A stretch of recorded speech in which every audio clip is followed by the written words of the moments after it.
اور محمد وآل محمد صلوات اللہم صلی علی محمد.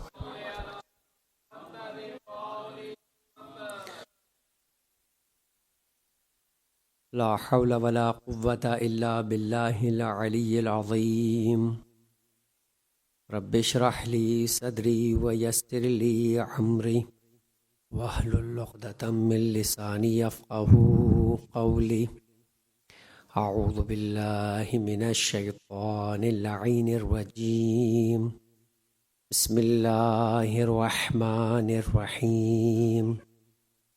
الحمد للہ رب العالمین والصلاة والسلام علی اشرف الانبیاء والمرسلین سیدنا و نبینا و مولانا ابی القاسم محمد. اللہم صلی علی محمد آل محمد وعلی آلہ الطیبین الطاہرین لا سیما علی بقیت اللہ فی الارضین. اما بعد فقد قال اللہ تبارک و تعالی فی کتابہ الکریم. بسم اللہ الرحمن الرحیم. ثم جعلناک علی شریعۃ من الامر فاتبعها ولا تتبع اهواء الذین لا یعلمون. درود پڑھے محمد والے محمد.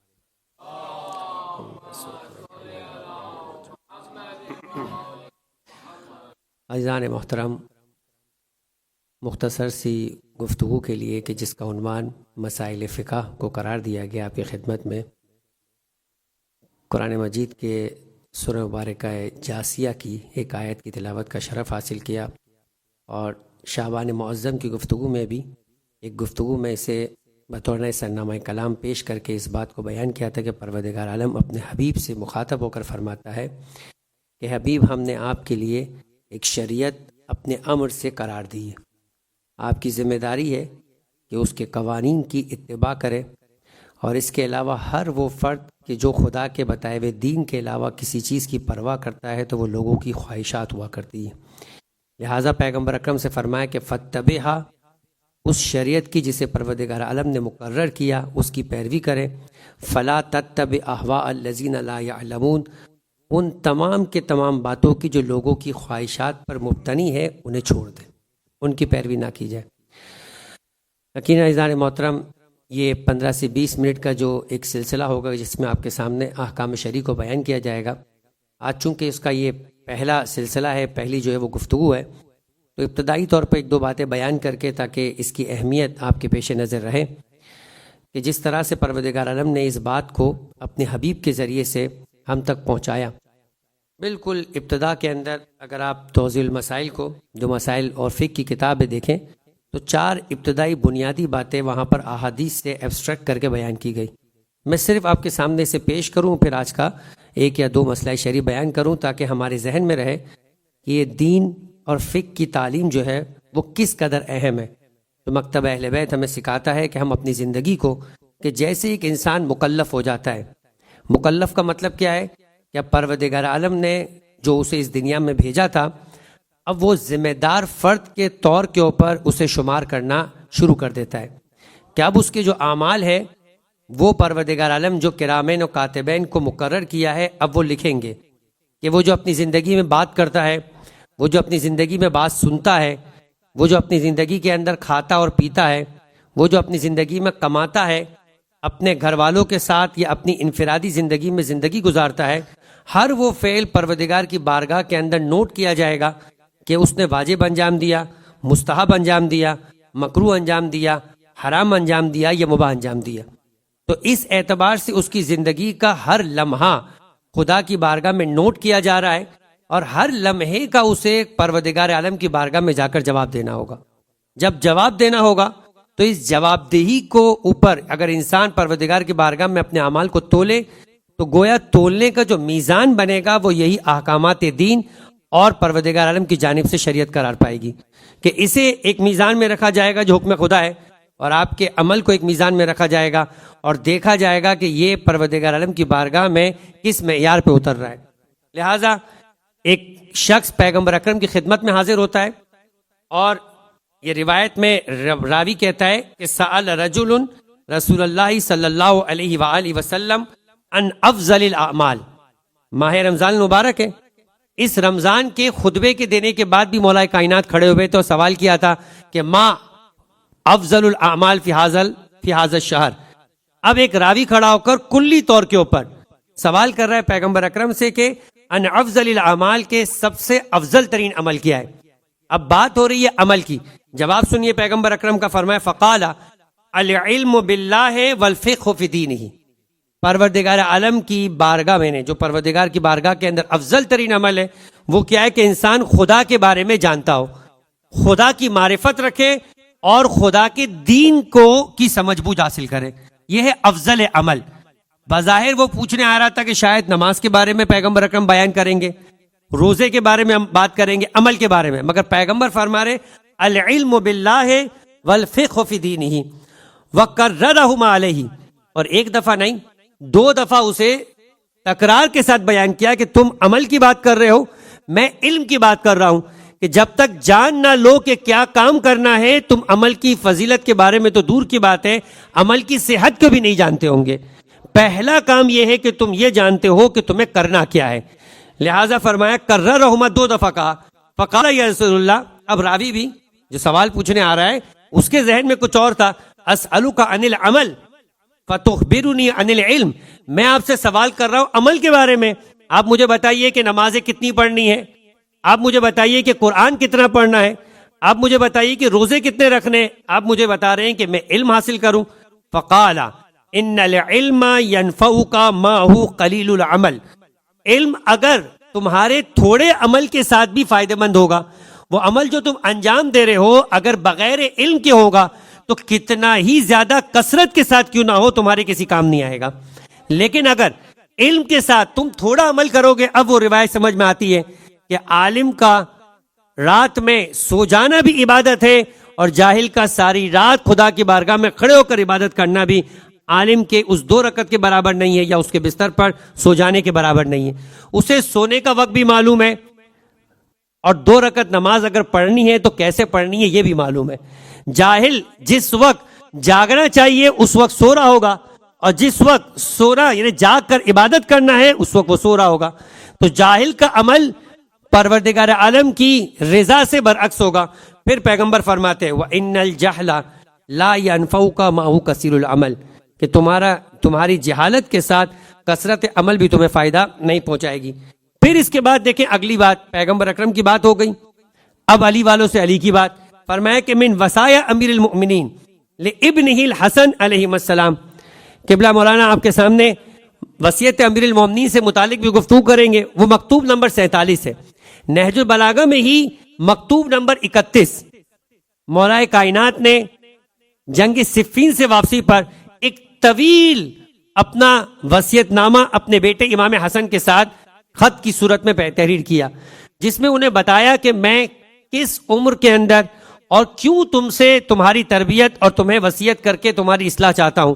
اگرچہ کہ امام حسن مجتبی ایک معصوم ہے، ہم میں سے ہر ایک اس بات کا عقیدہ رکھتا ہے کہ انہیں کسی وصیت کی، انہیں باہر سے کسی الگ سے ہدایت کی ضرورت نہیں. وہ خود صاحب ایک ہدایت ہے، وہ ہدایت کرنے کے لیے آئے، مگر مخاطب اپنے معصوم فرزند کو دے کر تمام کائنات تک آنے والی اپنی اولاد کو جو ان کی پیروی کرنے والے سمجھانا تھا. لہٰذا وہاں فرمایا امام حسن سے مخاطب ہو کر ابتدئک بتعلیم القرآن. اب یہ جملہ سنیے گا کہ میں ابتدا کرتا ہوں اپنی اس وصیت، اپنے اس مکتوب کی بتعلیم کتاب اللہ عز وجل و تعویلہ، کتاب خدا کی تعلیم اور کتاب خدا کی تعویل کا علم دے کر اے میرے فرزند امام حسن میں اپنی اس تعلیم کا آغاز کرتا ہوں، اپنی اس تحریر کا آغاز کرتا ہوں. وشرائع الاسلام و احکامہ، اور شریعت اسلامی کو بیان کرتا ہوں اور احکام شریعت اسلامی کو. فرمایا وحلالہ و حرامہ، میں اپنے اس خط کی ابتدا کرتا ہوں حلال اور حرام کی تعلیم کے ذریعے سے. لا اجاوز ذالک بک الی غیری، کہ تم اس تک یعنی اس سے تجاوز نہ کرو. یہی وہ دین ہے، یہی وہ شریعت ہے کہ جس کی تعلیم پر میں تمہیں وصیت کرتا ہوں، تمہاری تربیت کرنا چاہتا ہوں. آخر میں امام موسیٰ کاظم علیہ افضل الصلاۃ والسلام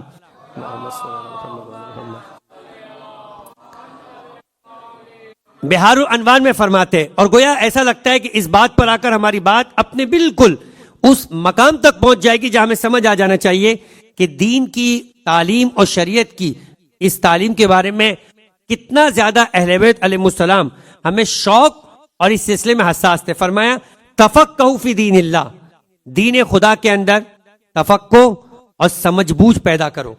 فإن الفقہ مفتاح البصیرہ، ایک ہے بصارت، ایک ہے بصیرت۔ فرمایا کہ جو فقہ ہے وہ بصیرت کی چابی ہے۔ اگر تم اس بصارت آنکھوں سے دیکھنے کے بعد سمجھداری اور عقل اور معرفت کو قدم کرنا رکھنا چاہتے ہو اس وادی میں، تو اس کی چابی کا نام فقہ ہے۔ وَتَمَامُ الْعِبَادَةِ عبادت وَالسَّبَبُ إِلَى الْمَنَازِلِ الرَّفِيَّةِ۔ فرمایا کہ فقہ کیا ہے؟ عبادت کو تام اور مکمل بنانے والی ہے۔ تمہاری عبادت ناقص ہے اگر تمہارے پاس تعلیم فقہ نہیں ہے۔ وَالسَّبَبُ إِلَى مَنَازِلِ الرَّفِيَّةِ، اگر بلند منزلوں تک پہنچنا چاہتے ہو، بلند مقامات تک پہنچنا چاہتے ہو، تو یہی راستہ بنے گی۔ وَالرُّتُبُ الْجَلِيلَةِ فِي الدِّينِ وَالدُّنْيَا، اپنے دین کے اندر بھی اگر مراتب عظیمہ چاہتے ہو، ایک بلند اسٹینڈرڈ کے اوپر پہنچنا چاہتے ہو، تو یہی فقہ تمہیں لے کے جائے گی۔ اور اگر اپنی دنیا کے اندر بھی مہذب بننا چاہتے ہو تو تمہیں اسی فقہ کے ذریعے سے یہ راستے تک پہنچائے گی۔ وَفَضْلُ الْفَقِيهِ عَلَى الْعَابِدِ، گویا اینڈنگ نوٹ کہ عابد کے اوپر ایک عالم کی فضیلت کیا ہے؟ کَفَضْلِ الشَّمْسِ عَلَى الْكَوَاكِبِ، ایک ستاروں کی روشنی دیکھتے ہو، ایک سورج کی روشنی دیکھتے ہو، کہا عابد ستارہ ہے اور مقابلے میں عالم جو ہے وہ شمس و سورج کی روشنی رکھتا ہے۔ وَمَن لَّمْ يَتَفَقَّهْ، اب تک بات ہو رہی تھی کہ دین حاصل کرو گے تو یہ ملے گا، اس مقام تک پہنچو گے۔ اب اگر نہیں کرو گے، وَمَن لَّمْ يَتَفَقَّهْ فِي دِينِهِ لَمْ يَرْزِ اللَّهُ لَهُ عَمَلًا، اگر تم دین میں تفقہ اور فقہ حاصل نہیں کرو گے تو خدا تمہارے عمل سے بھی راضی نہیں ہوگا۔ درود پڑھے محمد و آل محمد پر۔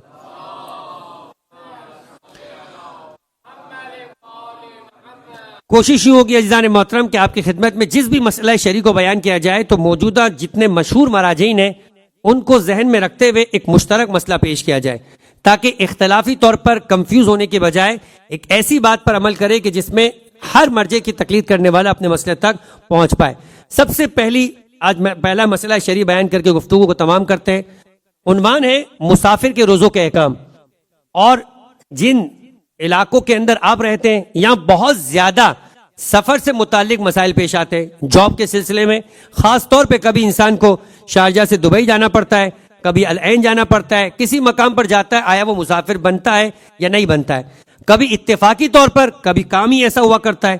تو سب سے پہلا مسئلہ یہ جو بنیادی ترین مسئلہ ہے کہ جس مسافر کے لیے سفر میں 4 رکعتی نماز کے بجائے 2 رکعت نماز پڑھنا واجب ہو جاتی ہے، اس مسافر کے لیے روزہ بھی ختم ہو جایا کرتا ہے۔ نہ مسافر پہ چونکہ روزہ نہیں ہوتا تو لہٰذا اب وہ روزہ نہیں رکھ سکتا۔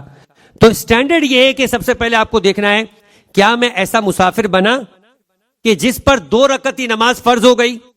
اگر 2 رکعتی نماز فرض ہو گئی تب آپ کا روزہ جو ہے وہ ختم ہو جائے گا، یعنی قصر ہو جائے گا۔ اب یہ اپنی جگہ پر سمجھے کہ ایک باب ہے جس کو ہم نے کھول دیا ہے، لیکن یہ اتنا آسان نہیں ہے۔ اس کے لیے آپ کو سب سے پہلے دیکھنا پڑے گا کہ مسافر کب شریعت کی نگاہ میں مسافر بنتا ہے، ورنہ تو آپ یہاں امام بارگاہ سے گھر نکل رہے، چاہے 2 گلی سامنے ہی آپ کا گھر ہو، آپ امام بارگاہ سے نکلے، آپ کا سفر تو ہو گیا، سفر تو آپ نے شروع کیا۔ سفر کا تو مطلب یہ کہ آپ اپنے مقام سے نکلے تو سفر ہو گیا، مگر کیا یہ سفر شریعت کی نگاہ میں سفر ہے؟ اتنا سفر ہے کہ جس سفر کے کرنے کے بعد آپ پر مسافر شرعی کا عنوان بن جائے؟ 8 شرائط ہیں، 8 چیزوں کو آپ کو دیکھنا پڑے گا، تب = بن کر یہ مسافر بنے گا۔ ایسا ہی نہیں ہے کہ آپ صرف اتنا کہہ دے کہ میں شارجہ سے نکلا اور دبئی پہنچا تو آپ مسافر شرعی بن گئے۔ مسافر بن گئے، مسافر شرعی نہیں ہوئے۔ ابھی یہ فیصلہ نہیں ہوا ہے کہ آپ کی 4 رکعتی نماز 2 رکعت بنی ہے یا نہیں۔ تو انشاءاللہ یہ ایک بنیادی مسئلہ تھا بیان کیا آپ کی خدمت میں۔ کل گفتگو ہوگی کہ مسافر شرعی کون ہوتا ہے کہ جس کے بعد فیصلہ ہوگا کہ اس کی نماز 2 رکعت بنی، اور پھر فیصلہ ہوگا کہ اب اس کے لیے روزہ رکھنا فرض ہے یا نہیں ہے۔ اگر رکھنا ہے تو کب تک رکھنا ہے کہ جس کے بعد اس کا روزہ ختم ہو جائے گا۔ درود پڑھے محمد و آل محمد پر۔ دعا کرتے پروردگار عالم ہمیں اس دین کی تعلیمات کو حاصل کر کر اس پر عمل کرنے کی توفیق عطا فرما کہ جس دین کو دین آل محمد کہا جاتا ہے، مثل مکتب اہل بیت کہا جاتا ہے، تاکہ پروردگار عالم بھی ہمارے اعمال سے راضی ہو اور اہل بیت کی بارگاہ میں ان کی خوشنودگی کو حاصل کر کے اپنے آپ کو ویسا باعمل مومن قرار دے کہ جیسا اہل بیت علیہ السلام چاہتے ہیں۔ وَمَا عَلَيْنَا إِلَّا الْبَلَاغُ۔